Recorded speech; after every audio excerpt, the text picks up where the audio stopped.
Hi, this is Jindo. Welcome to Tree Leaf. And as we draw to the last day or two of the year, a very nice topic. How amazing is it that we're here, born in this life, in this world? Sure, it's not always the way we would want it. Sometimes it can be downright ugly, but other times it can be so beautiful. Here we are, right between our human conception of what heaven would look like and hell. Though sometimes we can have a little bit of both in this world. But first, let's get to Master Dogen's point. If we were in heaven, how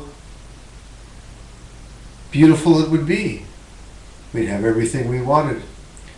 Everything would be just cotton candy and marshmallows and chocolate sundaes at every meal. And how dull that would be too.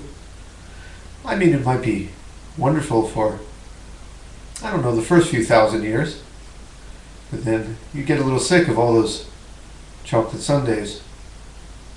And also, if we were truly born in a place that was simply hell all the time, how much different our lives would be too. How could we practice? How could we give to others? How could we build a world? Whatever part we play in that, whatever our jobs are, whatever the people who depend upon us. It would be hard to do that if our lives were truly hell.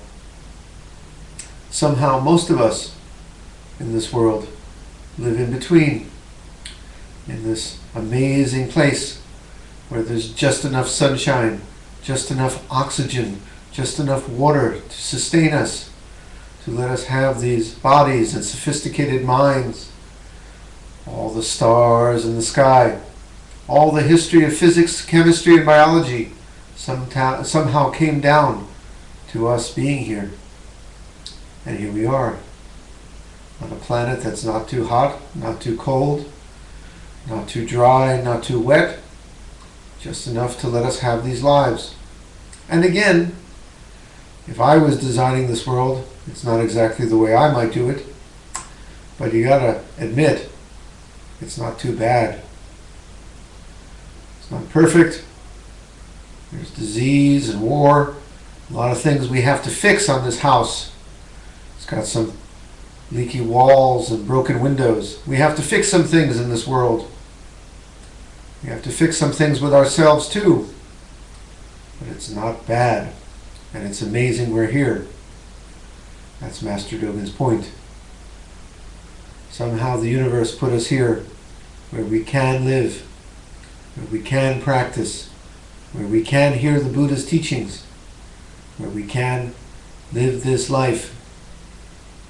And while it's not always an easy life, where there's, as the Buddha knew, great suffering, tragedy, sickness, death, losing those we love,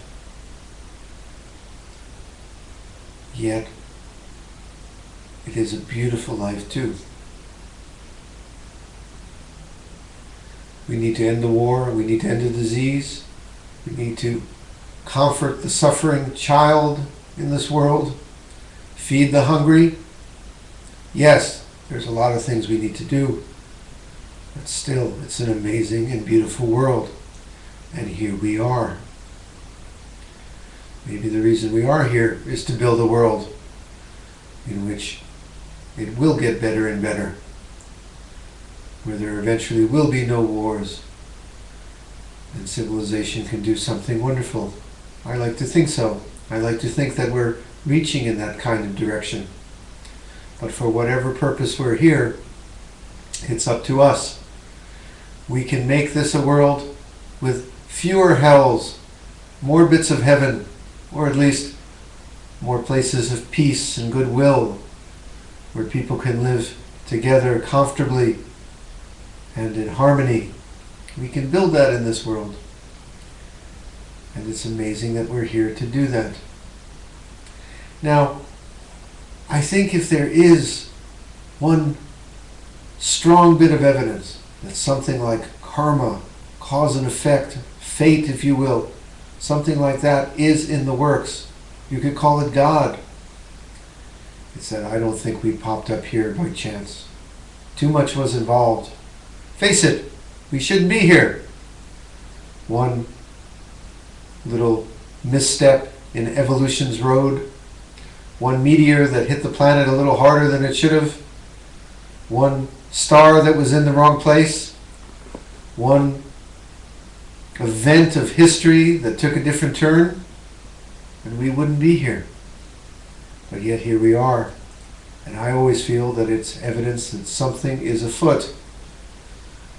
Something is the cause, and we are the effect. And though our lives are not always peaceful, this year may have been difficult for many people. You may have lost someone you loved. You may have dealt with disease of others around you or in your own life. You may have had worries of this and that. Our Buddhist practice lets us go with it, go with the flow. It's almost as if we say, this life, these events of our lives are difficult sometimes. It's comedy sometimes, but so often it is tragedy. Yet our Buddhist practice says, we can let it be. We can allow it, be at one with it. A garden of flowers and weeds. We do not like the weeds, but we can allow them, even as we try to rid the world of them. The death, the suffering, the sickness, it's all just part of life. And we can let it be. And when you do that, you realize what a truly beautiful world this is. Even with the war, even with the poverty, the things we have to work on, still, it's 80% good. Even for the 20% we wish was some other way. And I say, even though Buddhists don't speak of miracles, we do in fact speak of miracles. It is a miracle we're here. And that was Master Dogen's point. How wonderful it is that we can be here just talking like this. How wonderful that we can be here just to sit.